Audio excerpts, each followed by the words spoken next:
303 Viper na double bell ang i-out natin. Shoutout kay Sir Georgie. Ayan, so may nauna na tayo na Viper kanina na in-out. Then ganda for a budget meal unit. So again, price nito is 4.9. Check nyo na lang sa Google Drive natin. So hindi ko nabanggit kanina na may kasama na pala siyang case, Continental coin, Continental card, extra nozzle at saka cleaning rod. Ayan, ang ganda. So madami pa tayong budget unit na mayroon dito sa store.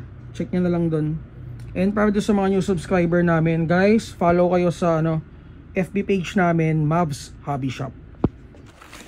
Doon nyo i-chat yung mga questions nyo regarding units. Okay, test natin. 305, 302.